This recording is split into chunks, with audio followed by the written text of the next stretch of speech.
नमस्कार साथियों, आपका स्वागत है मेरे साथ में डॉक्टर नरेंद्र कुमार। दोस्तों, आप लोग मेरे साथ में 1100 प्लस क्वेश्चंस जो संविधान और भारतीय राज्य व्यवस्था से संबंधित है उस सीरीज के अंदर अध्ययन कर रहे हैं। उसी क्रम में हम अपनी जो इस क्लास है, इस क्लास के अंदर अगली कड़ी में हम क्वेश्चन नंबर 51 से, क्योंकि क्वेश्चन नंबर 50 तक हम लोगों ने पढ़ लिए थे और डिस्कस कर लिए थे, उनकी व्याख्या भी हमने समझ ली थी। अब हम 51वें क्वेश्चन से हम अपनी जो चर्चा है उसको आगे बढ़ाते हैं।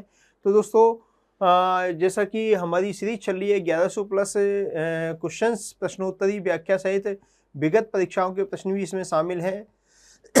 मैं समझता हूं कि आपको ये सब क्लासेज समझ में आ रही होगी, और सबसे बड़ी बात ये है कि ये जो क्लासेज है ये आपके कॉन्सेप्ट क्लियर करने में, आपको एक इम्पॉर्टेंट इन्फॉर्मेशन देने में काफ़ी मददगार साबित हो रही होंगी, ऐसा मेरा पूरा विश्वास है। दोस्तों, आप लोग कमेंट सेक्शन में इन सब चीज़ों के बारे में समय समय पर बताएंगे तो मेरा भी हौसला अफजाई होगा और मैं और बेटर काम करने की कोशिश करूँगा, आप लोगों के लिए और बेटर क्वेश्चंस बनाने की या और भी कोई महत्वपूर्ण तथ्यों पर आपकी क्लासेज लाने की कोशिश करूँगा, जिससे कि आपको और बेहतर एक्सपीरियंस हो और आपकी तैयारी में और ज़्यादा फ़ायदा मिले। दोस्तों, क्वेश्चन नंबर 51 है, भारत का संविधान अंगीकृत एवं अधिनियमित हुआ था। भारत का संविधान दोस्तों अंगीकृत जो हुआ था 26 नवंबर 1949 को हुआ था। संविधान का अंगीकरण होना और संविधान का लागू होना, क्रियान्वयन होना अलग अलग बातें हैं दोस्तों। तो संविधान जो अंगीकृत हुआ, अधिनियमित हुआ, अधिनियमित मतलब संविधान सभा के द्वारा संविधान को जो माना गया, संविधान को जो कंप्लीट कर दिया गया, जो स्वीकार किया गया था 26 नवंबर 1949 को किया गया था। 26 नवंबर 1949 की डेट को ही हमारे यहाँ पर संविधान दिवस के 26 नवंबर की डेट को ही प्रतिवर्ष संविधान दिवस के रूप में मनाया जाता है, जबकि 26 जनवरी 1950 को हमारा गणतंत्र लागू हुआ, संविधान लागू हुआ था। तो संविधान का क्रियान्वयन या लागू होने की तिथि जो है 26 जनवरी को हम प्रतिवर्ष मनाते हैं, जबकि 26 नवंबर को हम संविधान दिवस के रूप में मनाते हैं। तो इसका आंसर साफ साफ आपको दिख जाएगा, 26 नवंबर 1949। ये जो 26 नवंबर 1949 इसका आंसर हो जाएगा, यानी अंगीकृत कहो चाहे अधिनियमित कहो एक ही बात है दोस्तों। तो 51 क्वेश्चन का आंसर हो गया 26 नवंबर 1949। अब हम बात करते हैं दोस्तों 52। BR अम्बेडकर साहब, भीमराव अम्बेडकर साहब का संविधान सभा में निर्वाचन हुआ था, कहाँ से हुआ था? ये एक बड़ा डिस्प्यूट क्वेश्चन है, बड़ा कंफ्यूजिंग क्वेश्चन है कि इनका बहुत सी किताबें कहती हैं, बहुत सी जगह जो पेपर होते हैं उनके आंसर्स में भी ये आता है कि वो कोई कहता पश्चिमी बंगाल से हुआ था, कोई कहता बम्बई प्रेसिडेंसी से हुआ था। ये बात सही है दोस्तों कि प्रारंभ में जब भारत का विभाजन नहीं हुआ था तो सबसे पहली बार जो उनका निर्वाचन हुआ था BR अम्बेडकर साहब का संविधान सभा के लिए, वो बंगाल प्रेसिडेंसी से हुआ था, पश्चिमी बंगाल वाले क्षेत्र से हुआ था। लेकिन जब ये बंगाल वाला जो क्षेत्र है, जो बंगाल वाला क्षेत्र भारत विभाजन के टाइम पे जो इनका प्रेसिडेंसी क्षेत्र था, वो प्रेसिडेंसी क्षेत्र पाकिस्तान में चला गया। कहाँ चला गया? पाकिस्तान में चला गया। ये पश्चिमी बंगाल नहीं बल्कि पूर्वी बंगाल वाले एरिया से आते थे। तो पूर्वी बंगाल जो आजकल बांग्लादेश कहलाता है, पहले पूर्वी पाकिस्तान हुआ करता था। तो ये पूर्वी पाकिस्तान वाला जो एरिया था उसमें चला गया था जहाँ से ये निर्वाचित हुए थे, यानी ये बंगाल से निर्वाचित हुए थे। लेकिन बाद में इनको संविधान सभा में लाने के लिए, भारत का विभाजन होने के पश्चात पुनः इनको संविधान सभा में लाने के लिए बम्बई प्रेसिडेंसी से, कहाँ से? बम्बई प्रेसिडेंसी से अंतिम रूप से इनका निर्वाचन किया गया। इनकी जगह जयकर नाम के व्यक्ति थे जो कि बम्बई प्रेसिडेंसी से निर्वाचित हुए थे। बम्बई प्रेसिडेंसी में पूना क्षेत्र से, पूना निर्वाचन क्षेत्र था, तो वह पूना से निर्वाचित हुए थे। और इनके लिए कांग्रेस पार्टी के ही एक नेता थे जो पहले से वहां से निर्वाचित हुए थे, जयकर। उन्होंने इस्तीफा दिया और जयकर साहब ने इस्तीफा देकर के अम्बेडकर साहब के लिए सीट खाली की थी। और जयकर साहब ने जब सीट खाली की तो अम्बेडकर साहब को निर्वाचित किया गया और अम्बेडकर साहब बम्बई प्रेसिडेंसी से निर्वाचित हुए थे। तो बहुत सी किताबें बंगाल भी मानती है, बहुत सी किताबें जो हैं बम्बई मानती है, लेकिन मेरा मानना है कि अंतिम रूप से इसका आंसर बम्बई होगा, क्योंकि संविधान सभा में अंतिम रूप से, क्योंकि पहले प्रारंभ में बंगाल से हुए थे लेकिन वो बंगाल वाला क्षेत्र जो है पाकिस्तान में चला गया, इसलिए अंतिम रूप से जो इनका निर्वाचन है, जो परमानेंट ये स्थायी रूप से रहे संविधान सभा के अंदर, वो किस में रहे? बम्बई प्रेसिडेंसी से ही ये निर्वाचित हुए थे। वहीं का पूना क्षेत्र का इन्होंने रिप्रेजेंटेशन किया था। तो आंसर इसका हो जाएगा बी, बम्बई प्रेसिडेंसी दोस्तों। नेक्स्ट क्वेश्चन की भी हम बात करते हैं 52 के बाद में 53। डॉक्टर भीमराव अंबेडकर का जन्म और मृत्यु कब हुई थी? देखो, इनका जन्म 1891 में हुआ था। ये मध्य प्रदेश के महू स्थान पर, महू गांव जो एक स्थान है महू, वहां पर इनका जन्म हुआ था। और इनकी मृत्यु दिल्ली में 1956 में हुई थी। तो इनका आंसर हो जाएगा, ये फैक्चुअल इन्फॉर्मेशन है, इनका जन्म 1891 में हुआ था और 1956 में इनकी मृत्यु नई दिल्ली में हुई थी। ये भी एक फैक्चुअल इन्फॉर्मेशन है। नेक्स्ट क्वेश्चन पे हम बात करें, नीचे दो वक्तव्य दिए हैं, उनमें से कथन कारण वाला क्वेश्चन है। देखिए, मैंने ये भी क्वेश्चन इसमें शामिल करने की कोशिश की है कि कथन कारण वाले क्वेश्चन को कैसे सॉल्व किया जाए। ये क्वेश्चन को सॉल्व करने में हमारे स्टूडेंट्स को बहुत ज़्यादा दिक्कत आती है।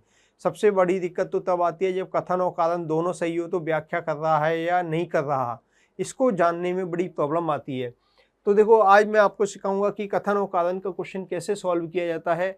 99% आप इस क्वेश्चन को सही करके आएंगे अगर आपने मेरे तरीके को अपना लिया तो बहुत आसान हो जाएगा। लेकिन उसके लिए ज़रूरी है कि आपको कॉन्सेप्ट, उस विषय के बारे में नॉलेज होनी चाहिए। बिना नॉलेज के आप उस क्वेश्चन का आंसर नहीं दे सकते। तो दोस्तों, जैसे कथन कह रहा है, भारत का संविधान देश की आवश्यकताओं की पूर्ति करता है। तो भारत का संविधान देश की आवश्यकताओं की पूर्ति करता है, मतलब देश की आवश्यकताओं को पूरा कौन करता है? भारत का संविधान करता है। सही बात है। जो हमारे देश की जनसंख्या की, देश के लोगों की जो अपेक्षाएं हैं, उन अपेक्षाओं को पूरा करने के लिए ही संविधान बनाया गया है। तो ये कथन पूरी तरह से सही है, 100% ये कथन सही है दोस्तों।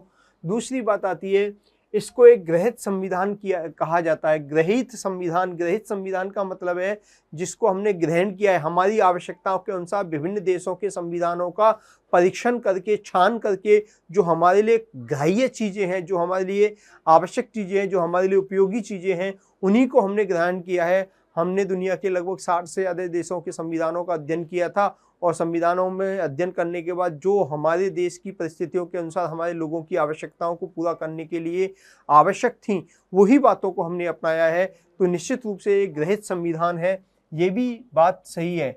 अब बात आती है, जब दोनों ही सेंटेंस सही हैं तो बात ये आती है, ए और आर दोनों सत्य हैं, आर ए की व्याख्या या स्पष्टीकरण करता है कि नहीं करता।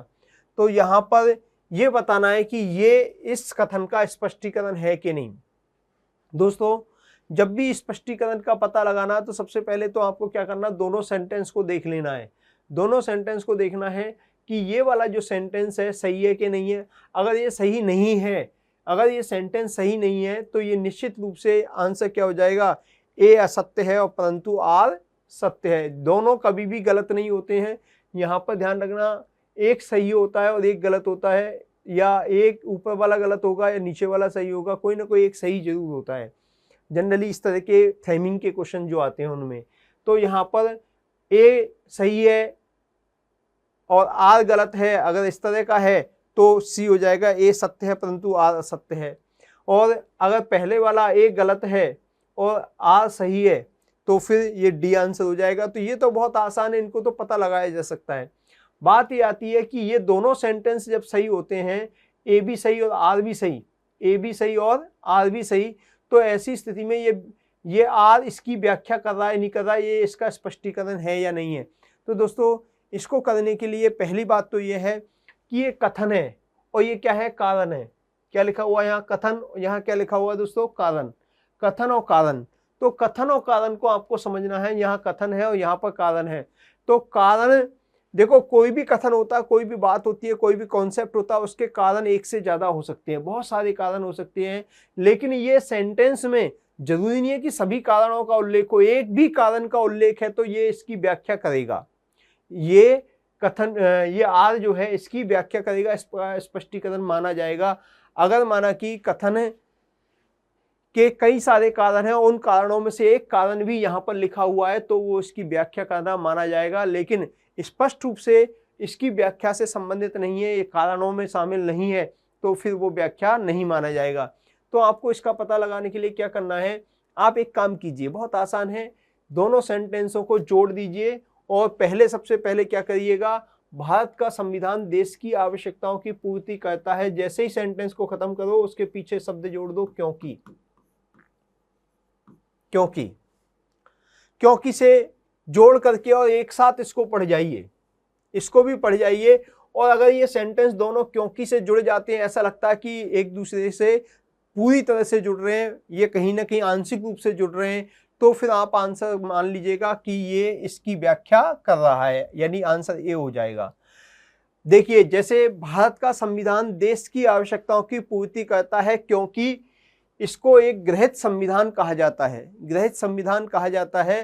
तो दोस्तों, आवश्यकताओं की पूर्ति करना और गृहीत संविधान से कोई लेना देना नहीं है। यहाँ पर स्पष्ट नहीं हो रहा है कि ये देश की आवश्यकताओं की पूर्ति करने के संबंध में कोई कारण बता रहा है, कारण नहीं बता रहा, ये तो एक विशेषता बता रहा है। एक विशेषता तो ये है कि देश की आवश्यकताओं की पूर्ति करता है, और दूसरी विशेषता ये संविधान की बता रहा है, क्या, एक गृहीत संविधान है। तो ये कहीं ना कहीं क्योंकि के साथ एडजस्ट नहीं हो पा रहा है। अगर क्योंकि के साथ जुड़ करके ऐसा लगता कि वास्तव में ये सही कह रहा है, ये आपस में मैच कर रहे हैं, ये कारण के रूप में फिट हो रहा है, तो ये फिर आंसर ए हो जाता, यानी ये दोनों व्याख्या कर रहे हैं, स्पष्टीकरण की बात हो जाती। लेकिन यहाँ पर ये स्पष्टीकरण नहीं कर रहा है। भारत का संविधान देश की आवश्यकताओं की पूर्ति करता है क्योंकि इसको एक गृहीत संविधान कहा जाता है। तो गृहीत संविधान अलग बात हो गई और देश की आवश्यकताओं की पूर्ति बात अलग हो गई, लेकिन दोनों सेंटेंस सही है, तो इसका आंसर क्या हो जाएगा, बी हो जाएगा, ना कि ए आंसर होगा। दोस्तों, यहाँ पर एक बात और, इसको क्रॉस परीक्षण करना चाहें तो आप ऐसे भी कर सकते हैं। अगर आपको, जैसे पहले तो हमने क्या किया, भारत का संविधान देश की आवश्यकताओं की पूर्ति करता है क्योंकि लगा दिया, और फिर नीचे वाले सेंटेंस को पढ़ लिया, देख लिया कि मैच हो रहा है कि नहीं हो रहा है। लेकिन नहीं, अगर इसको क्रॉस भी चेक करना चाहें तो आप यहाँ से हटा करके यहाँ पहले सेंटेंस को नीचे वाले को पढ़ें। इसको एक गृहीत संविधान कहा जाता है, इसलिए इसके आगे इसलिए लगा दीजिए, और इसलिए लगा के फिर पहले वाले सेंटेंस को पढ़ दीजिए।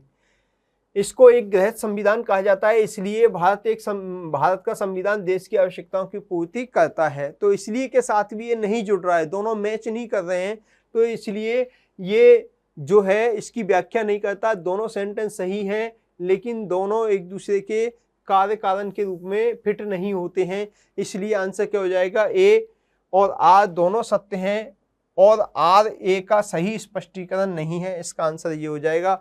अगर ये फिट हो जाते क्योंकि में या इसलिए में फिट हो जाते, तो फिर ये क्या हो जाता, तो फिर ये आंसर ए हो जाता, व्याख्या कर रहा है या स्पष्टीकरण हो जाता।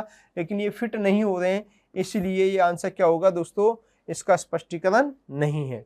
ये बात आप लोगों को समझ में आ गई होगी, ये बात स्पष्ट हो गई होगी। मैं समझता हूँ कि अब आप कथन कारण के क्वेश्चन से उनको सॉल्व करने की स्थिति में आ गए होंगे। नेक्स्ट क्वेश्चन है 55। संविधान सभा में वयस्क मताधिकार को 15 वर्ष के लिए स्थगित करने की बात कही थी। देखिए, जब संविधान सभा के अंदर बहस की जा रही थी कि लोकतांत्रिक निर्वाचन प्रक्रिया से सरकार का गठन होना चाहिए, तो एक मुद्दा ये था कि देश की जनता अनपढ़ है, अशिक्षित है, वो भावनाओं में बहके वोटिंग व्यवहार करेगी, राजनीतिक व्यवहार करेगी, उसमें राजनीतिक चेतना नहीं है, मुद्दों की समझ नहीं है, वो किसको वोट दे किसको नहीं दे, इसको लेकर के बहस चल रही थी। तो उस समय जो हमारे देश के एक प्रमुख शिक्षाविद थे, बहुत बड़े समाज सेवी राष्ट्रभक्त थे, राष्ट्रीय नेता थे, मौलाना आज़ाद साहब। तो इन्होंने कहा था कि संविधान सभा की जब बहस चल रही थी तो उसमें कहा था कि 15 साल के लिए वयस्क मताधिकार के मुद्दे को अभी टाल दिया जाए, सरकार जो है वयस्क मताधिकार के आधार पर वोटिंग नहीं करवाई जाए, निर्वाचित नहीं किया जाए।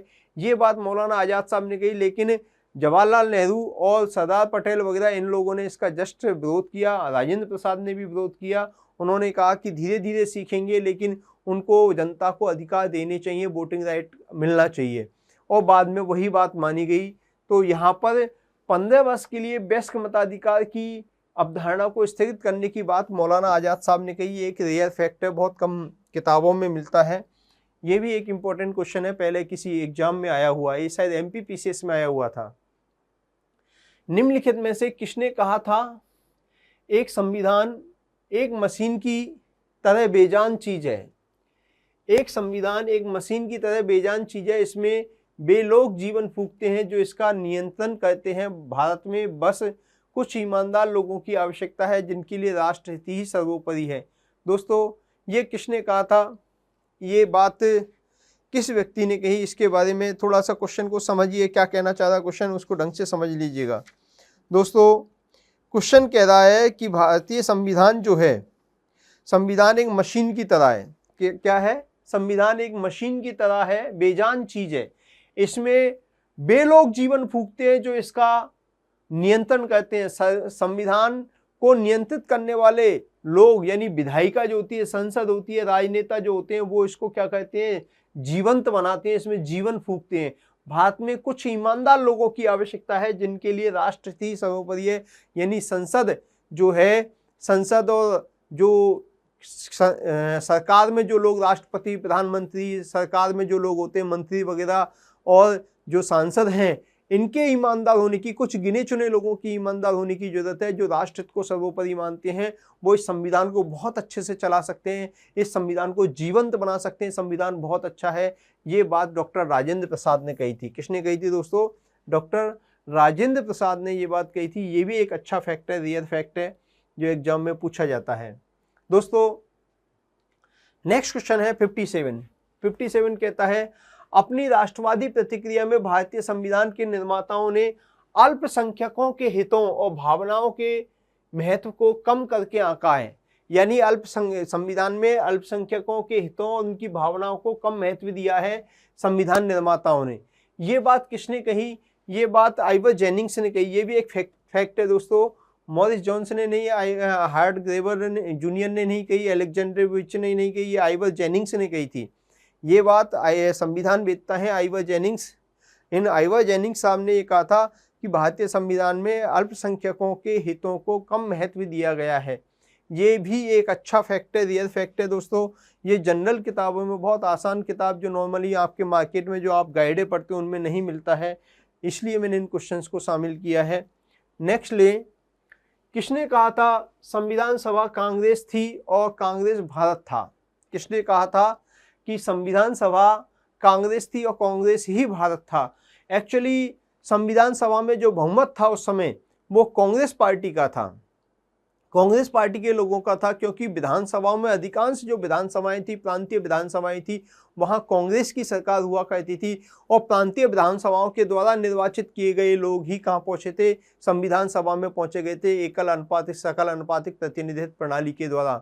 तो इसमें सभी दलों को उसी देशों में संविधान सभा में भागीदारी मिली जितना प्रतिनिधित्व उनका प्रांतीय विधानसभाओं में हुआ करता था।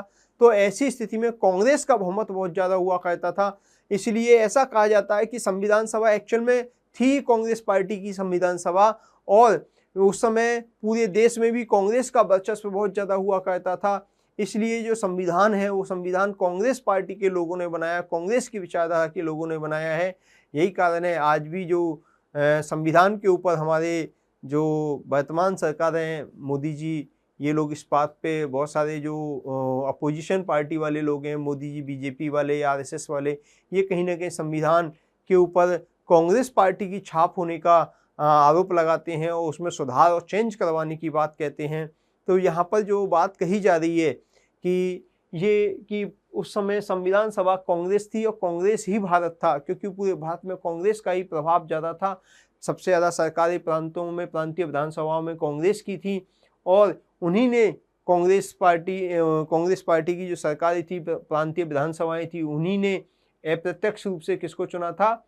उन विधानसभाओं के माध्यम से ही संविधान सभा के सदस्य निर्वाचित हुए थे। इसलिए संविधान सभा में जो सदस्य थे अधिकांश थे कांग्रेस पार्टी के थे। इसलिए ये आरोप भी लगाया जाता है, कहा जाता है कि संविधान सभा कांग्रेस थी और कांग्रेस भारत था। ये ग्रैनविल ऑस्टिन ने कहा था। किसने कहा था? संविधान वेत्ता है ये ग्रैनविल ऑस्टिन, इन्होंने ये सेंटेंस कहा था दोस्तों। नेक्स्ट हम बात करें, भारतीय संविधान सभा में कुल कितनी महिला सदस्य थी? ये बहुत फेमस क्वेश्चन है, बहुत ज़्यादा पूछा जाता है। 15 सदस्य थी। कितनी सदस्य थी? महिला सदस्य 15 हुआ करती थी। दोस्तों संविधान सभा की बात चल रही थी, अब संविधान सभा के अंदर ही प्रमुख समितियों की भी हम चर्चा कर लेते हैं। प्रमुख समितियों से संबंधित क्वेश्चंस भी बहुत सारे एग्जाम्स में आते हैं, उनकी भी बात कर लेते हैं हम लोग। तो नेक्स्ट क्वेश्चन पे आते हैं और 60वां क्वेश्चन है, निम्नलिखित में से संविधान सभा की संघ संविधान समिति का अध्यक्ष कौन था? संघ संविधान समिति के अध्यक्ष जवाहरलाल नेहरू थे। कौन थे दोस्तों? संघ संविधान समिति। क्वेश्चन है, निम्न में से कौन संघ संविधान समिति के अध्यक्ष थे? तो इसका आंसर होगा जवाहरलाल नेहरू। क्या आंसर होगा दोस्तों? जवाहरलाल नेहरू इसका आंसर हो जाएगा।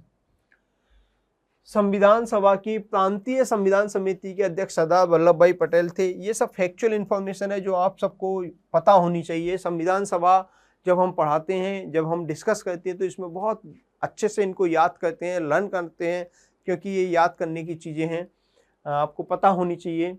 भारतीय संविधान सभा की प्रारूप समिति के अध्यक्ष, बहुत फेमस क्वेश्चन है, बहुत आसान क्वेश्चन है, डॉक्टर BR अम्बेडकर साहब थे। इसके बाद में अपन बात करें, सूची फर्स्ट और सूची सेकंड को सुमेलित कीजिए। सूचियों के नीचे दिए गए कूट से सही उत्तर का चयन कीजिए। देखिए, मौलिक अधिकार संबंधी समिति के अध्यक्ष कौन थे? कार्य संचालन समिति के अध्यक्ष कौन थे? संघ शक्ति समिति के अध्यक्ष कौन थे? प्रारूप समिति। तो सबसे आसान तो आपको ये पता लग गया कि प्रारूप समिति के अध्यक्ष BR अम्बेडकर साहब थे। संघ शक्ति समिति के अध्यक्ष जवाहरलाल नेहरू थे। कार्य संचालन समिति के अध्यक्ष KM मुंशी थे। और मौलिक अधिकार एवं अल्पसंख्यकों के अधिकार संबंधी समिति के अध्यक्ष सरदार वल्लभ भाई पटेल थे। तो मैच कर सकते हैं, मिलान कर सकते हैं। ए में आ जाएगा क्या? 4। ए में 4, बी में, ए में 4, देखिए पहले तो इसी से मिल गया, यहाँ से ही मिल जाएगा। ए में 4, बी में 3, बी में 3, बी के साथ में 3 आ रहा है, सी के साथ में 2 और डी के साथ में 1। आंसर क्या हो जाएगा? 1 हो जाएगा, ए हो जाएगा। तो इस तरह से अगर आपको चीज़ें याद हैं, आपको बातें याद हैं, सब बातें अच्छे से क्लियर हैं, सारी बातें याद हैं, तो आप लोग आसानी से क्वेश्चंस का आंसर कर पाएंगे। दोस्तों, ये आपके सामने मैंने बताया कौन सा समितियों के बारे में क्वेश्चंस चल रहे हैं। तो ये समितियों की आपको मुश्किल से, वैसे तो समितियां लगभग 22 के लगभग समितियां थी टोटल, छोटी बड़ी समितियां, आप लेकिन इसमें से 10-12 समितियों, 8-10 समितियों का भी आइडिया रख लेंगे तो जनरली क्वेश्चन वहीं से आता है, वहीं से हो जाएगा, उन्हीं के बेसिस पे हो जाएगा। संविधान सभा द्वारा स्थापित मौलिक अधिकारों एवं अल्पसंख्यकों हेतु सलाहकार समिति के अध्यक्ष कौन थे? सरदार वल्लभ भाई पटेल। अभी भी मैंने पिछले क्वेश्चन में भी मैच करके दिखाया था। डॉक्टर BR अम्बेडकर की अध्यक्षता में संविधान सभा की प्रारूप समिति में कितने अन्य सदस्य थे? शब्द आ रहा है दोस्तों, अन्य सदस्य। अन्य सदस्य, टोटल सदस्य अम्बेडकर सहित 7 थे। कितने थे? 7। अध्यक्ष प्लस 6, टोटल कितने हो गए? 7। लेकिन ये पूछना है कि अम्बेडकर जी के अलावा और कितने सदस्य थे? तो 6 सदस्य थे। आंसर देखो, आप लोग जल्दीबाजी कहते हैं, एग्जामिनर भी गलती कराएगा, आप रटके जाएंगे 7। एग्जामिनर ने सबसे पहले पता है कि आप 7 ढूंढेंगे और आपको टिक करके बढ़ जाएंगे, पहले ऑप्शन में ही आपको 7 दे रखा है। लेकिन यहाँ पर वो पूछ रहा है कि अन्य सदस्य कितने थे? अम्बेडकर साहब के अलावा अन्य सदस्य कितने हैं? अम्बेडकर की अध्यक्षता में संविधान सभा की प्रारूप समिति में कितने अन्य सदस्य थे? कितने अन्य सदस्य? मतलब अम्बेडकर जी तो थे ही, अम्बेडकर जी के अलावा कितने थे? तो 6 सदस्य और थे। मोहम्मद सादुल्ला, KM मुंशी, गोपाल स्वामी अयंगर, कृष्णा स्वामी अय्यर, DP खेतान, BL मित्र और DP खेतान के स्थान पे बाद में आपको ध्यान है N माधव राय और TT कृष्णमाचारी को भी इसमें शामिल किया गया था। ये हम लोग डिटेल में जब पढ़ते हैं तो क्यों किया, क्या कारण है, वो सब हम डिस्कस करते हैं। दोस्तों, आपने भी पढ़ा होगा, खेतान साहब की मृत्यु हो गई थी और BL मित्र साहब का जो है स्वास्थ्य खराब रहता था, इस वजह से इनको बदल के N माधव राय और TT कृष्णमाचारी साहब को यहाँ पे शामिल किया गया था। देखो, उनके नाम आ गए, वापस आ गए। निम्नलिखित में से कौन प्रारूप समिति के सदस्य थे? मैंने अभी नाम बताया, N गोपाला स्वामी अयंगर, अल्लादी कृष्णा स्वामी अय्यर, ये दोनों शामिल थे। जवाहरलाल नेहरू इसके सदस्य नहीं थे, पटेल भी इसके सदस्य नहीं थे।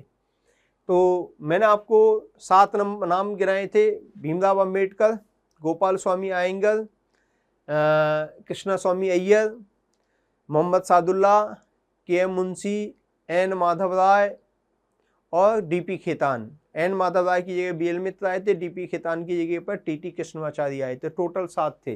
तो कहीं भी जवाहरलाल नेहरू और पटेल साहब का नाम नहीं है, तो आंसर 1 और 3 हो जाएगा। 1 और 3 यानी सी ऑप्शन यहाँ पर आपका ठीक हो जाएगा। सी ऑप्शन की बात यहाँ पे कंप्लीट होती है। नेक्स्ट बात करते हैं संविधान पांडुलेखन समिति। पांडुलेखन समिति कहो, प्रारूप समिति कहो, एक ही बात है, शब्दों का फेर है बस। ड्राफ्ट कमेटी, इंग्लिश जरूर देख लेना चाहिए, कभी हिंदी में कोई कन्फ्यूजन हो तो इंग्लिश देख लें, तो उससे पता लग जाएगा, इसको ड्राफ्ट कमेटी ही कहा है इंग्लिश में। संविधान पांडुलिखन समिति का निम्न में से कौन सदस्य नहीं था? मोहम्मद सादुल्लाह प्रारूप समिति के सदस्य थे, के एम मुंशी थे, ए के अय्यर थे, नेहरू जी नहीं थे। तो आंसर नहीं वाला पूछा है, तो आंसर क्या हो जाएगा? डी हो जाएगा दोस्तों। यहाँ पर आंसर डी हो गया। और नेक्स्ट 68 क्वेश्चन पे बात करते हैं।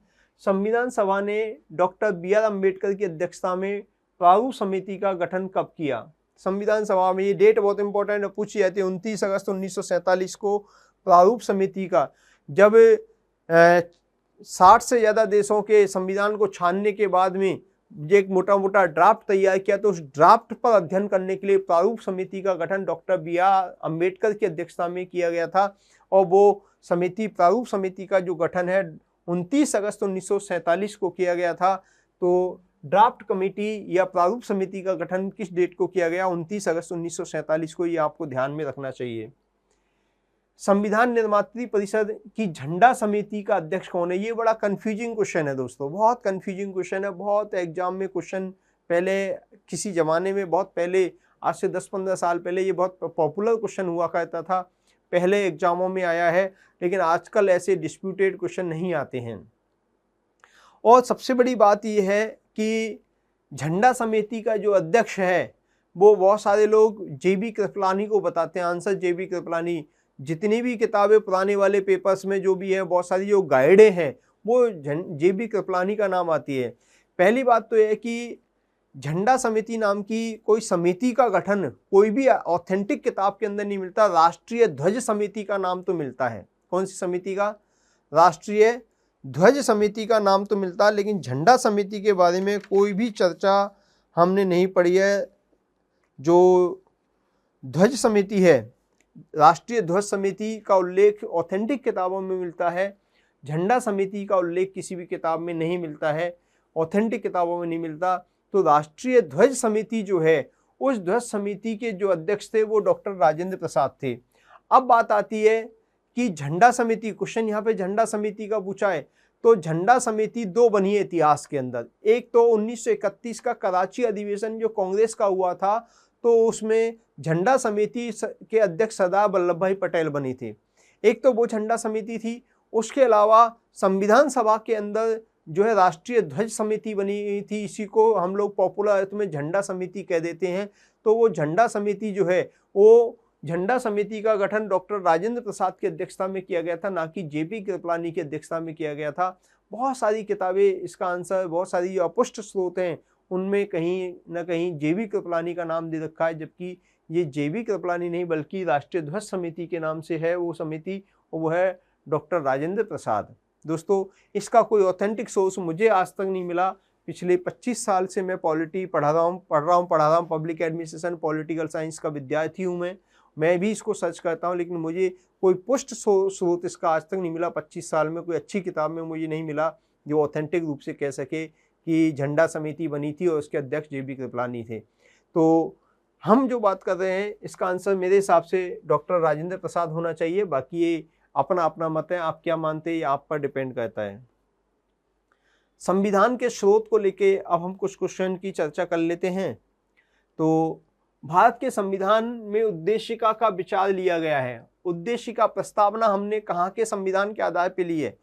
अब दोस्तों, इटली के संविधान के आधार पर, कनाडा के संविधान के आधार पर, फ्रांस के संविधान के आधार पर, यूएसए। दोस्तों, प्रस्तावना जो है, उद्देशिका हमने हमारे संविधान की यूएसए के आधार पर ली है, लेकिन प्रस्तावना की जो भाषा है, शब्दावली है, शैली है, वो हमने ऑस्ट्रेलिया के संविधान से ली है। कहाँ से ली है? ऑस्ट्रेलिया के संविधान से ली है। लेकिन जो प्रस्तावना का कॉन्सेप्ट है, संविधान की प्रस्तावना, उद्देशिका का कॉन्सेप्ट है, वो कॉन्सेप्ट हमने कहाँ से लिया है? यूएसए से लिया है। दोस्तों, कहाँ से लिया है? यूएसए से लिया है। आंसर हो जाएगा इसका यूएसए, अमेरिका। भारतीय राजनीतिक व्यवस्था में इनमें से कौन सर्वोच्च है? भारतीय राजनीतिक व्यवस्था में, किसमें? भारतीय राजनीतिक व्यवस्था में सर्वोच्च कौन है? तो भारतीय राजनीतिक व्यवस्था में सर्वोच्च क्या भारत में संविधान सर्वोच्च है, सर्वोच्च न्यायालय सर्वोच्च है, संसद सर्वोच्च है, धर्म सर्वोच्च है? दोस्तों, आप ही बताइए इस क्वेश्चन का आंसर। बहुत आसान क्वेश्चन है, सोचिएगा।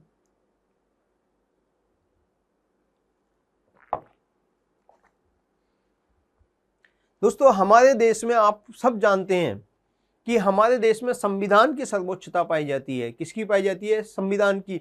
संसद की सर्वोच्चता ब्रिटेन में पाई जाती है, भारत में संवैधानिक सर्वोच्चता पाई जाती है।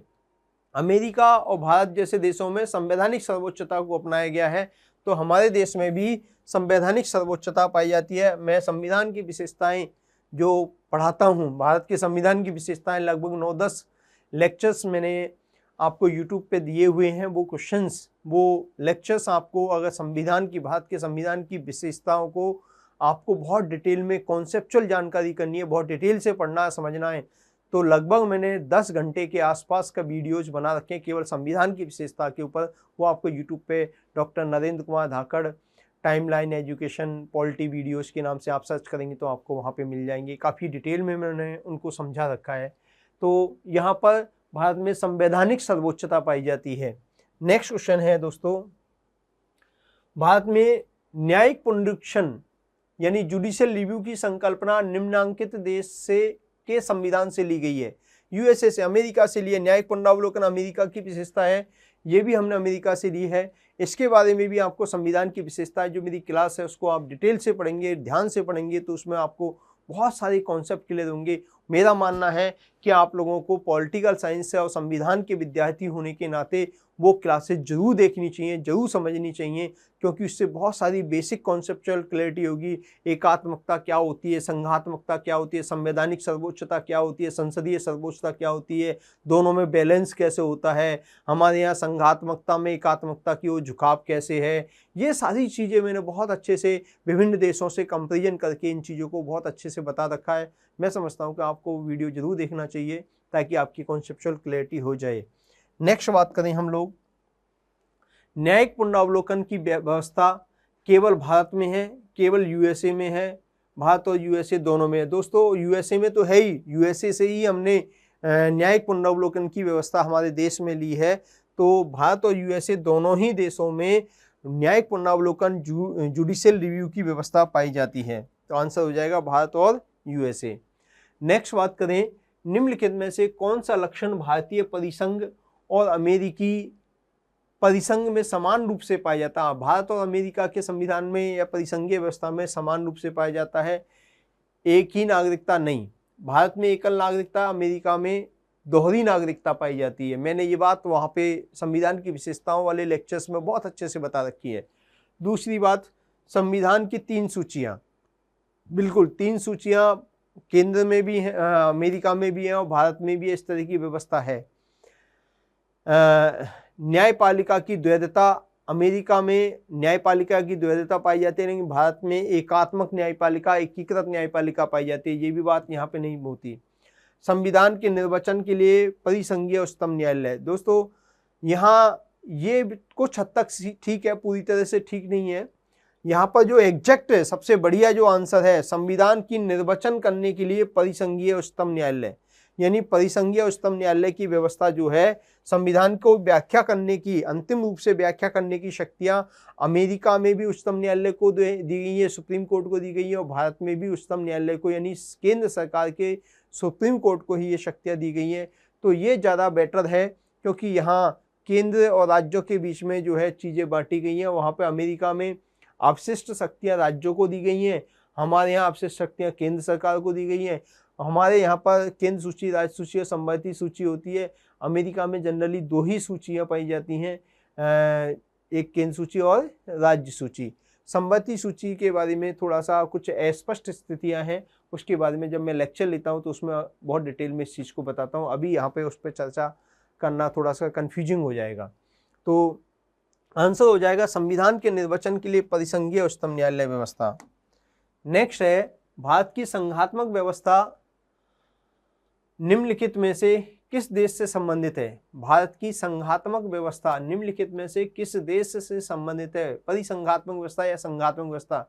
हमने संघात्मक व्यवस्था कहाँ से ली है दोस्तों? कनाडा से ली है। हमने अमेरिका जैसा नहीं अपनाया है। अमेरिका में राज्य ज़्यादा पावरफुल होते हैं केंद्र की तुलना में, राज्यों को शक्तियाँ ज़्यादा हैं केंद्र की तुलना में, जबकि हमारे यहाँ पर केंद्र के पास ज़्यादा पावर होती है राज्यों की तुलना में। ये सारी बातें जो है मैंने आपको संविधान की विशेषताओं में बहुत अच्छे से डिफाइन कर रखी है। वहाँ पे मेरा मानना है कि आपको इसे देखना चाहिए, समझना चाहिए। तो दोस्तों यहाँ पे आपके 25 क्वेश्चंस वापस से कंप्लीट होते हैं और आज की क्लास को मैं यहीं पे विराम देता हूँ। मैं समझता हूँ कि इन क्वेश्चंस में बहुत सारी नई इन्फॉर्मेशंस आपको मिली है आज, और आप लोग इसको ढंग से देखिएगा, समझिएगा और अपनी तैयारी का आकलन कीजिएगा, और अपने कोई कमी रहती है तो इन चीज़ों को तैयारी कीजिए अच्छे से। फिर भी आपको अगर ऐसा लगता है कि हमें इतना कंटेंट नहीं मिलता है, इतनी सारी चीज़ें नहीं मिलती है, तो यूट्यूब पे या कहीं पे भी जो वीडियो मिल रहे हैं या मेरी से संबंधित जो पॉलिटी की क्लासें, हमारा कंटेंट है, हमारे जो ये चैनल्स हैं, उन पे भी ये सब चीज़ें मिल सकती हैं आप लोगों को। आपको एक्स्ट्रा कंटेंट कहीं भी अपने टीचर से, जहाँ भी आप पढ़ते हैं वहाँ कहिए, उनसे डिस्कस कीजिए, उनसे टेक्स्ट बुक के बारे में पूछिए। बड़े दुख की बात है कि हम लोग आजकल टेक्स्ट बुक नहीं पढ़ते हैं। अच्छी टेक्स्ट बुक पढ़िए ताकि ऑथेंटिक सोर्स से आपको ऑथेंटिक जानकारी मिले, किसी प्रकार का कोई कन्फ्यूजन नहीं रहे। दोस्तों, सही प्रकार से तैयारी करना, सही दिशा में, सही समय पर, सही मात्रा में तैयारी करना ही सफलता की सबसे बड़ी सीढ़ी होती है, कुंजी होती है।